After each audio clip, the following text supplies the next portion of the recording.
Hi hello అండి. Welcome back to my channel పద్దు express. ఎలా ఉన్నారు? అందరూ బాగున్నారా? ఈరోజు లలిత త్రిపుర సుందరీదేవి అలంకారంతో నవరాత్రుల్లో 4వ రోజు ప్రసాదం ఏంటంటే పాయసం అండి. ఈ పాయసానికి సేమ్యా నేను రోస్టెడ్ తీసుకున్నాను. ఇది మనం విడిగా ఫ్రై చేయక్కర్లేదు. ఇది ఉప్మాకైనా పాయసంకైనా చాలా బాగుంటుంది. పొడి పొడిగా చక్కగా వస్తుంది. తర్వాత పాలు 1 లీటర్ తీసుకున్నానమాట.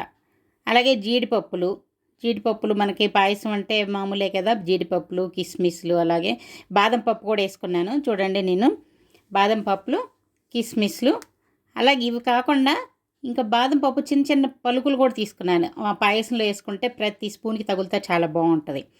అలాగే యాలకుల పొడి, ఇంకా బెల్లం. నేను షుగర్ వేసుకోవట్లేదు, షుగర్ బదులుగా బెల్లం వేసుకున్నాను. సేమియా పాయసంలో బెల్లం టేస్ట్ బాగుంటుంది, హెల్త్కి కూడా మంచిదే కదా. అలాగే కొంచెం నెయ్యి. ఇది చూసారా, బాదం పౌడరు. ఇది కూడా ఇందులో వేసుకుంటే కొంచెం టేస్ట్ చాలా చాలా బాగా వస్తుందండి. చూడండి, పాలు 1 లీటర్ తీసుకొని కొంచెం వాటర్ కూడా కలుపుకున్నాను. అచ్చగా పాలకని కొంచెం వాటర్ కలుపుకున్నాను అనమాట. దీనిలో ముందుగా పాలు బాయిల్ చేసుకోవాలి. చూడండి, పాలు మరుగుతూ ఉన్నాయి. మీగడ వస్తూ ఉంటుంది కదా, అలా కలబెట్టుకుంటే ఆ మీగడ కూడా లోపలే ఉండిపోయి టేస్ట్ బాగా వస్తుంది అనమాట. ఇది బాగా పాలు మరిగిన తర్వాత దీనిలో రోస్టెడ్ సేమియా ఉంది కదా, ఇది మనం విడిగా ఇంకా వేయించాల్సిన అవసరం కూడా లేదు, డైరెక్ట్గా వేసేసేయచ్చు. చాలా పొడి పొడిగా బాగా వస్తుంది ఇది. చూసారా, అంటే నెయ్యి ఎలాగో తర్వాత కొంచెం వేసుకుంటాము డ్రై ఫ్రూట్స్తో పాటు, కాబట్టి పర్వాలేదు. చూడండి, ఇది సేమియా కొంచెం తొందరగానే ఉడుతుంది. కొంచెం ఉడకంగానే దీనిలోకి మనకు సరిపడా బెల్లం వేసుకోవాలి. చూసారా, షుగర్ బదులు బెల్లం వేసుకుంటే, షుగర్ కంటే కొంచెం బెటర్ కదా బెల్లం అంటే. కొంచెం ఐరన్ కంటెంట్ కూడా ఉంటుంది. మంచి స్వీట్లు చేసుకునేటప్పుడు షుగర్ బదులు బెల్లం వేసుకుంటేనే కొంచెం మనం స్వీట్ తిన్నా కూడా ఒక రకమైన మనసుకి సాటిస్ఫాక్షన్ ఉంటుంది. కొంచెం అయ్యో నేను షుగర్ తినట్లేదులే పర్వాలేదు అనుకొని. చూసారా, దీనిలో మంచి ఫ్లేవర్ కోసం యాలకుల పొడి వేసుకుంటున్నాను. యాలకుల పొడి వేస్తే చాలా మంచిగా చాలా బాగుంటుంది, పాయసానికి చాలా బాగుంటుంది. వేసుకొని దీన్ని కొంచెం ఇదంతా బెల్లం అంతా కరిగితే సరిపోతుంది. ఇప్పుడు పక్కన డ్రై ఫ్రూట్స్ ఫ్రై చేసుకున్నాను. చూడండి, ఇందులోనే బాదం పప్పులు కూడా కట్ చేశాను. చూసారా, కట్ చేసి జీడిపప్పులతో పాటు దీన్ని కూడా ఇలా ఫ్రై చేసుకున్నాను. ఇవి తగులుతూ ఉంటే క్రిస్పీగా పాయసంలో చాలా బాగుంటుంది టేస్ట్. ఒకసారి ట్రై చేసి చూడండి మీరు కూడా.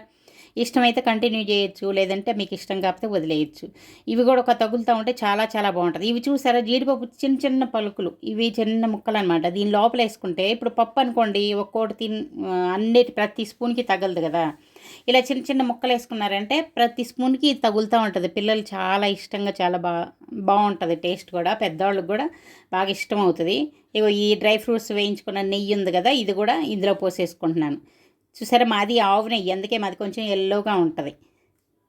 చూసారా, పాయసం రెడీ అయిపోయింది. చూడండి, లాస్ట్లో కొసమెరుపు అనమాట. అదేంటో తెలుసా, ఇది మన ఇంకా మంచి టేస్ట్ ఇంకొంచెం ఎక్స్ట్రా యాడ్ అవ్వటానికి ఈ బాదం పౌడర్. చూడండి, ఈ బాదం పౌడర్ వేసుకుంటే ఇంకా అసలు పాయసం నిజంగా అద్భుతం అండి. అంత అమృతంలాగా ఉంటుంది, చాలా బాగుంటుంది.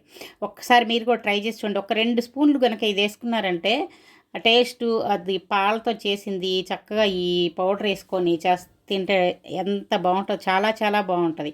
ఒకసారి మీరు కూడా ట్రై చేసి చూడండి. ఎలా వచ్చిందో నాకు కామెంట్ సెక్షన్లో కామెంట్స్ పెట్టండి.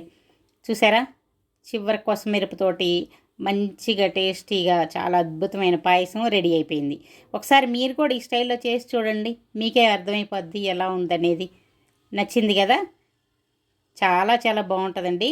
మీకు గనక ఈ వీడియో నచ్చితే అయితే లైక్ చేయండి, షేర్ చేయండి. ఇంకా సబ్స్క్రైబ్ చేసుకున్న వాళ్ళంటే సబ్స్క్రైబ్ చేసుకోండి. ఇంకో వీడియోతో మీ ముందుకు వస్తాను. అంతవరకు సెలవు, బాయ్.